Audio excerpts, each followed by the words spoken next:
Hello guys and welcome back to my channel. Today in this video I'm going to check the R9M Lite module from FrSky. This module is specially designed to work with the new Taranis X-Lite, and just like the full-sized R9M module, the European version, which is the LBT version, is using the 868 MHz frequency, and the FCC version, which is used everywhere else, is using the 900 MHz frequency. And of course, the R9M Lite is compatible with the entire R9 family of receivers, which are based on the R9, the R9 Slim, the R9 Slim Plus, and the smallest member of this family, which is the R9 Mini. The main differences between the R9M and the R9M Lite is that the output strength is not adjustable and is set to 100 mW on the FCC version, and the output strength of the R9M can be set to up to 1000 mW. In this video I'm going to show you how to set up the R9M Lite and head outdoors and test it out. Inside the package of the R9M Lite we get in the module itself, and in addition we're also getting the instructions manual, which can be also found online. As you can see, the R9M Lite is pretty compact. It is much smaller than the full-sized R9M. In terms of weight, it weighs 20.3 grams, whereas the R9M module weighs 34.4 grams. Attaching the R9M Lite to the Taranis X-Lite is very easy. All you have to do is just remove the cover from the back of the X-Lite and then slide the R9M Lite module like that and just make sure it's secured. The next thing you need to do is just to attach the antenna, turn on the Taranis X-Lite. Then you need to configure a new module that is going to use the external R9M Lite module. I've already done it, so you can see I've created the R9M module. Let's select it, and now you can see that the R9M Lite has been turned on.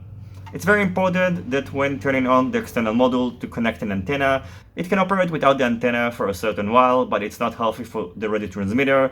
So just like your VTX, always power on the R9M Lite module and any other radio module when an antenna is connected. So you can see under setup, I've turned off the internal module and I've turned on the external RF module, and I chose the mode R9M. In addition, you can set either to FCC or LBT EU and make sure to select the correct one. As far as I know, these versions cannot be changed, and when you buy this module you can either buy the FCC module or the LBT, so you won't be able to flash it with a different version. So unlike the TBS Crossfire where you can set the frequency, it's not possible in the R9M Lite, and actually also on the rest of the R9 modules. Besides selecting the correct version, you can also change the channel range, and you can also bind a receiver. So you can select the number of your receiver, then you can bind it and also perform a range test. In addition, you can set the failsafe. I recommend to set it to no pulses.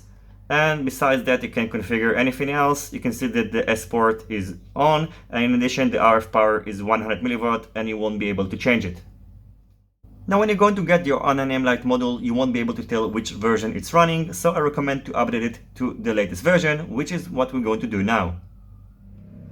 So first of all, what you need to do is to go to FrSky's website. Under products, go to the R9 series, then choose R9M Lite, head over to the download section, and then click firmware and download the latest version, which is 18.06.25 version. Hit download, save it to your computer, and then the next thing you need to do is to connect the Xlite to your computer, or you can just remove the micro SD card and you can copy the files directly. I'm going to do it through the USB. Then it's going to ask if you want to use the Xlite as a joystick or USB storage. Select USB storage, and it was discovered on my Mac. You're going to see two drives, Untitled and Taranis. You're going to need to select the Untitled one, go to firmware. On the file that you just downloaded, you can see two files, the R9M Lite FCC and the R9M Lite LBT. I think that is a good practice just to copy the file which is compatible with your version. So I'm going to copy the R9M Lite FCC file, then just eject the drives, disconnect the Taranis X-Lite, then just tilt the joystick to the left, go to the second menu, go to firmware, long press the R9M Lite FCC. Make sure that you are using the correct version. You don't want to use an incorrect one. And then you can choose whether to flash the S port, the internal module, or the external module. Selecting the flash S port is not going to do anything because it's going to use the S port on the back of the X-Lite, but I think that you should be careful and do not flash the internal module. I'm not sure what's going to happen, but nothing good can come out of it. So just select flash external module. You need to click it, and now it's going to write the firmware to the external module. It should take about 2 minutes. And as you can see, now it's finished, and now the R9M Lite has been updated to the latest version. So before binding the R9 mini receiver, I'm going to measure the output strength of both R9M Lite and R9M modules. Let's start with this one. I'm going to use my new RF meter from Immersion OC. So let's power it on, turn on the Taranis. Welcome to OpenTX. And unlike the R9M Lite, it's possible to set the output strength on the menu. So we can see that now it's set to 10 milliwatt and the measured output strength is about 27 milliwatt. Now let's set it to 100 and you can see that the measured output strength is about 100 milliwatt. After setting it to 500 milliwatt, you can see that the measured output strength is about 420 milliwatt. And finally, when it's set to 1 watt, the measured output strength is about 630 milliwatt. So now let's measure the output strength of the R9M Lite. And after turning on the remote controller, we can see that the measured output strength is about 72 milliwatt. So even though it states that the output strength is 100 milliwatt, I'm only getting about 72 milliwatts. So the next thing I'm going to do is to bind the R9 mini receiver. I'm going to use it on my RotorX Atom V2 quadcopter. Let's go over the pinouts of this receiver. So on the bottom we've got the S-bus in, then the voltage in. The support voltage is between 3.5 to 10 volts. Then we've got the ground, S-port/F port, and finally on the top we've got the S-bus out. So just like the RSSI receiver, this receiver supports redundancy function, which means you can also use it in conjunction with other receivers. The antenna is using an IPX connector, but this is the newer version which is small. So in case you're wondering, it's not compatible with the TBS Immortal antenna. So you can see if you will try to put it in, it's just not going to fit because this connector is just too big for the R9M mini receiver. So now after soldering the +5 volt, the ground and the S-bus pads, we can bind the receiver. So what we're going to do is to put the R9M module on binding mode. So we just need to press bind. I'm going to select channel 1 to 8, telemetry on. Now we can hear this beeping sound, which means it's on binding mode. And now we need to turn on the receiver while pressing the bind button.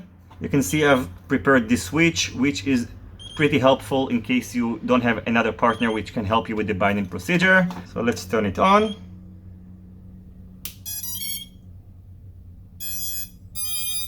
You can see that the LED indicator is flashing fast, which means the binding procedure was successful. So we can just turn off the quadcopter, exit the binding mode on the remote controller. Lost.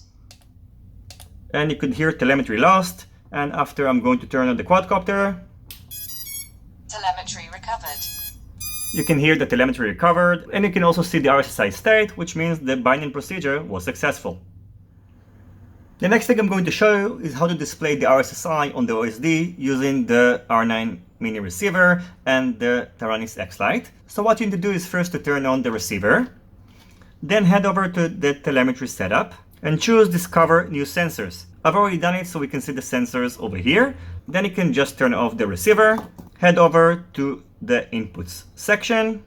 Telemetry lost. And under Sources, you will have to set it to RSSI. Now, this option wasn't present until I pressed Discover New Sensors. So if you're having trouble with it, go to the Discover New Sensors and then it's going to show up. Under Scale, set it to 100 dB. Head over to the Mixer section. And now in the source, I'm going to set it to channel 5, which is the RSSI. And I'm going to set the weight to 200 and the offset to -100.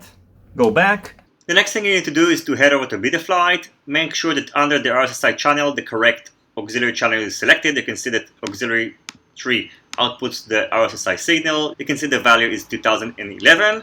Then head over to OSD. Make sure that RSSI value is chosen. And if everything will work well, the RSSI value is going to be properly shown on your OSD. So the next thing I was about to do is to head outdoors and perform a test flight, but unfortunately I found out that the pin headers of the ESC weren't connected properly, so one of the motors didn't spin, and when I opened it up I saw that the pin headers were disconnected. And this is probably one of the biggest disadvantages of using pin headers on ESC, and I highly encourage the manufacturers to stop using it, or at least add an option to connect an external connector, because now this ESC is a goner and I'm going to need to replace it. I do hope that I'm going to release the flight footage next week using a different quadcopter or after fixing this one, but I still want to release this review, so I'm just going to release it without the flight footage. As always, I thank you for watching my video. I hope you enjoyed it and you find it useful. If you have any questions, feel free to ask it in the comments section down below. Don't forget to leave a thumbs up if you like this video, and consider subscribing to my channel and hitting the notification bell if you're not already subscribed. See you on my next videos, and goodbye.